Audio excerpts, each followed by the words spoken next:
बलिदान सुनाने आई हूँ। देश प्रेम की गाथा को कविता में आज पिरोते हैं, मातृभूमि के चरणों को अपने शब्दों में धोते हैं। ये वो धरती है जिसने हर प्राणी को स्थान दिया, ये वो धरती जिसने रामायण गीता का ज्ञान दिया, आयुर्वेद योग दर्शन का पाठ पढ़ाया दुनिया को, अर्थशास्त्र विज्ञान गणित का मर्म सिखाया दुनिया को। ये प्रथमेश व्यास की बहुत ही सुंदर काव्य है। हम सनातनी परम शक्ति के अंश है और महान ऋषियों की संतान है। माँ दुर्गा, अम्बा, जगदम्बा, भवानी आदि हमारी शक्ति है, ऐसा हमारा इतिहास है। वह हर सनातनी शेर है और शेर जंगल का राजा है। वैसे ही हर सनातनी की ऐसी दहाड़ होनी चाहिए जिस धरती पर विवेकानंद, सुभाष चंद्र बोस, सरदार पटेल, महाराणा प्रताप और शिवाजी जैसे वीर हुए हो। इस धरती पर उनके आदर्शों और पद चिन्हों पर हमें चलना है और राष्ट्र अपना बचाना है।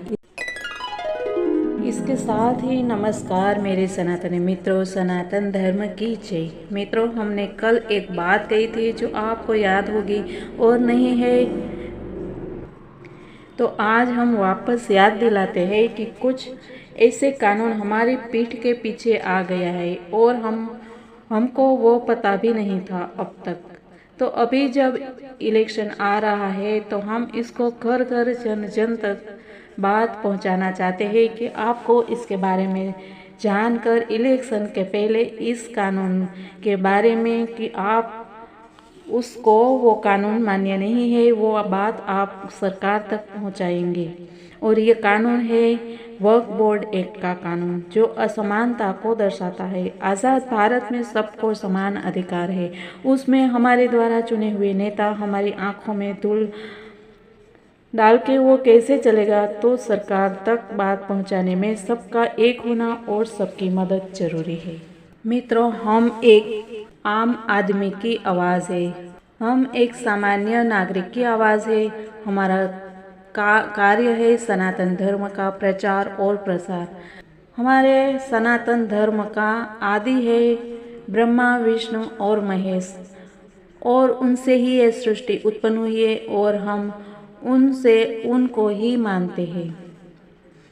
वो सभी को पता है और वही सृष्टि का सृजन, पालन और विनाश करते हैं। हम सब उनके अंश है, पर प्रभु के कुछ ऐसी माया है जिनकी वजह से कुछ लोग अपना धर्म को भूल कर भटक गए है। पर इस सृष्टि पर सभी एक ही परम शक्ति के अंश है और इसमें भी यह भारत भूमि है, धर्म भूमि है। यहीं पर सभी अवतार हुए हैं क्योंकि प्रभु को भी अवतार लेकर धरती पर आना पड़ता है और अपने बच्चों को जीवन के तौर तरीके बताना पड़ता है। इसीलिए यह पूरी भारत भूमि है वो देव भूमि है और यहाँ पर सत्यता, प्रामाणिकता, ध्यान, दान, जप, तप, भक्ति और पूजा पाठ से सजी फुलवारी है जिनकी सुवास पूरे संसार में फैलती है। तो ऐसी पवित्र भूमि के संतान की जिन्होंने इस भूमि पर जन्म लिया है, समझो वो प्रभु के नज़दीकी है और जो नज़दीकी होते हैं उनकी जिम्मेदारी भी ज़्यादा होती है। जैसे लक्ष्मण जी प्रभु राम और माता सीता जी के साथ रहते थे और ऐसा कहा जाता है कि लक्ष्मण जी 14 साल तक सोए नहीं थे। प्रभु राम और माता सीता जी विश्राम करते थे, तब लखन जी बाहर पहरा देते थे। उस समय राक्षसों का भय रहता था और उससे प्रभु की रक्षा करते थे। देखिए, हमने राक्षसों को देखा नहीं है, पर हाँ कुछ परिभाषा ऐसी हो सकती है कि बुरे आचार विचार, धर्म विमुख और दूसरों को परेशान करना, ऐसी प्रवृत्ति वाले को राक्षस कहा जाता होगा।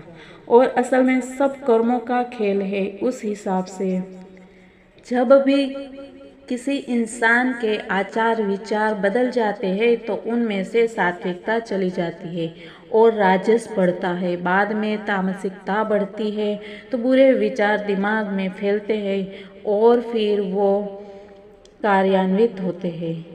हाँ, तो बात कर रहे थे कि हम भारत भूमि पर जन्म लेने वाले सभी की पूर्ण जिम्मेदारी है भारत की रक्षा करने की।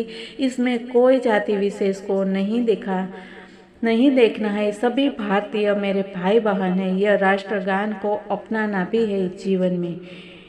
ऐसे राष्ट्र में जहाँ पर सभी को समान अधिकार है, यहाँ पर कुछ अन्याय करने वाले कानून चुपके से आ जाते हैं, तो उसके बारे में विस्तार से जानना चाहिए कि कौन सा है वो कानून। वो सब हमको पता होना चाहिए। और यह किसी धर्म विशेष को क्यों खास सुविधाएं दी हुई है, क्या ये उचित है? भारत में जब संविधान सभी को समान अधिकार की बात करती है, तो फिर ऐसा कानून क्यों? क्या कहता है ये कानून? मित्रों, हम सीधी सादी भाषा में कहें तो क्या आप चाहेंगे कि आपके घर पर किसी का कब्जा हो जाए? जो घर आपने पसीने बहा के मेहनत करके तैयार किया है, उस पे कोई संस्था कहे कि यह प्रॉपर्टी हमारी है, तो यह सही है? नहीं ना। तो मित्रों, ऐसी ही कुछ बात है। और ऐसे आज हम आपको बता रहे हैं कि यह कानून कब से आया है और कैसे ये काम करता है। आज़ादी के बाद भारत में वक्फ एक्ट 1954 में नेहरू सरकार लेकर आई थी। साल 1995 में एक्ट में कुछ संशोधन हुए। इन संशोधन के बाद प्रत्येक राज्य और केंद्र शासित प्रदेशों में वक्फ बोर्डों के गठन की अनुमति दी गई और कुछ ऐसे बदलाव किए जिन पर अक्सर विवाद होता था। पिछले दिनों खबरें आई थी कि वक्फ बोर्ड रेल और सेना के बाद देश का तीसरा सबसे बड़ा जमींदार बनता जा रहा है। सबसे ज़्यादा ज़मीन है वो अभी वक्फ बोर्ड के पास है। मित्रों, ये भेदभाव नहीं तो क्या है? किसी भी अन्य धर्म की संपत्ति से जुड़े मामलों पर सिविल कोर्ट सुनवाई कर लेता है, जबकि अगर किसी वक्फ की संपत्ति या विवाद है तो वो केवल ट्रिब्यूनल कोर्ट में सुनी जाती है। यानी अगर वक्फ कभी कहता है कि किसी और इस्लामी शख्स की ज़मीन भी उसके हिस्से में आती है, तो उस व्यक्ति को ट्रिब्यूनल कोर्ट जाकर शिकायत करनी पड़ती है। और देश में इन कोर्टों की संख्या मात्र 14 है। वहीं अगर यही विवाद किसी अन्य धर्म के व्यक्ति से जुड़ा होता है तो वो आराम से मामला सिविल कोर्ट में सुना जाता है। मित्रों, यहाँ बता दें कि ये ट्रिब्यूनल कोर्ट जो है उसमें भी जो सदस्य रहते हैं वो सब हिंदू नहीं रहते हैं। आपको जानकर हैरानी होगी कि वक्फ का कॉन्सेप्ट इस्लामी देशों तक में नहीं है, फिर वो चाहे तुर्की, लीबिया, सीरिया या इराक हो। लेकिन भारत में मुस्लिम तुष्टीकरण के चलते आज हालात ऐसे हैं कि इन्हें देश में तीसरा सबसे बड़ा जमींदार बताया जा रहा है। इसके पास अकूत संपत्ति है इसके पास। और इसमें अगर कोई किसी भी ज़मीन को वो बोल देते हैं कि वो उनकी ज़मीन है तो वो उनकी हो जाती है। उसके सामने फिर किसी की चलती नहीं है। ना ही हम अपनी कोर्ट जो है सिविल कोर्ट, उधर हम जा सकते हैं। उसके लिए हमको वो ट्रिब्यूनल कोर्ट में ही जाना पड़ता है और उसको प्रूव करना पड़ता है और उसमें सालों लग जाते हैं। तो मित्रों, ये बात है कि ये एक कैसा अन्याय है और ये क्यों है ऐसा, जबकि यहाँ पे हम सबको समान मानते हैं। तो यह कानून जो है वो भी हटवाना चाहिए, हटवाना बहुत ही ज़रूरी है। और इसके लिए हम सबको जानना ज़रूरी है और सबको एक होना ज़रूरी है, क्योंकि अभी ये हमारे गांव के लोग जो है बहुत ही नादान है। हम हिंदुओं जो है वो बहुत ही भावुक होते हैं और हमको इन सब बातों में पढ़ना अच्छा नहीं लगता है। हम जानते हैं कि सब लोग ये सब बातों से दूर रहते हैं, वो बात सही है। लेकिन मित्रों, ये ऐसी सेंसिटिव बात है कि हमको अपने हक के लिए लड़ना बहुत ज़रूरी है, क्योंकि हमें जो अभी ये आज़ादी मिली है उसमें भी बहुत लोगों ने अपना योगदान दिया हुआ है। तो हमें भी अपनी आने वाली पीढ़ी को क्या देंगे, हमारा भी तो कुछ योगदान जरूरी है ना। अभी ये मंदिर तो बन गया है, बहुत ही भव्य और विशाल मंदिर बन गया है, लेकिन इनके रख रखाव की जिम्मेदारी भी हम सबकी है। मित्रों, ऐसे बहुत सारे प्रश्न है हमारे सामने। इसके पहले भी हमने ये एक और सवाल उठाया था, और वो था कि हमारे मंदिरों में आ रहे जो दान है उसका क्या होता है। वो भी एक बहुत बड़ा सवाल है और बहुत बड़ा ये प्रश्न है, क्योंकि सिर्फ हमारे मंदिरों की जो दान की रकम है वो गवर्नमेंट के पास जाती है, और वो किस चीज़ में उसका उपयोग करती है वो हमको नहीं पता होता है, और किसी भी धार्मिक जगह से वो पैसे नहीं लेती है, लेकिन सिर्फ मंदिर के पैसा ही वो गवर्नमेंट के पास जाता है।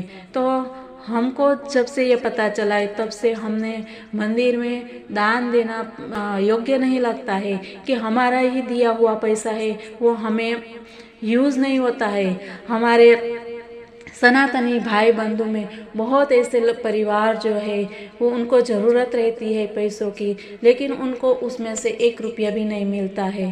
तो ये जो है वो बहुत ही बड़ा अन्याय है। इसके बारे में भी हम वीडियो लेके आएंगे, क्योंकि वो जानना और हम सबके लिए ये ज़रूरी है। अब सजग रहना जरूरी है, जागरूक रहना जरूरी है। सबसे महत्वपूर्ण बात यह है, क्योंकि अभी सोने का समय नहीं है।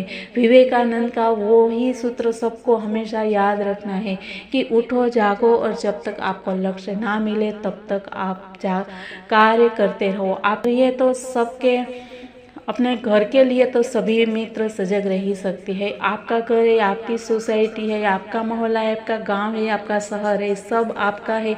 तो आपको उसके लिए आप सजग रहना है, और इसके लिए हम यही करते हैं कि संगठित होना सबसे ज़्यादा ज़रूरी है। तो इसके साथ ही मित्रों, कल वापस ऐसे ही कुछ बात करेंगे।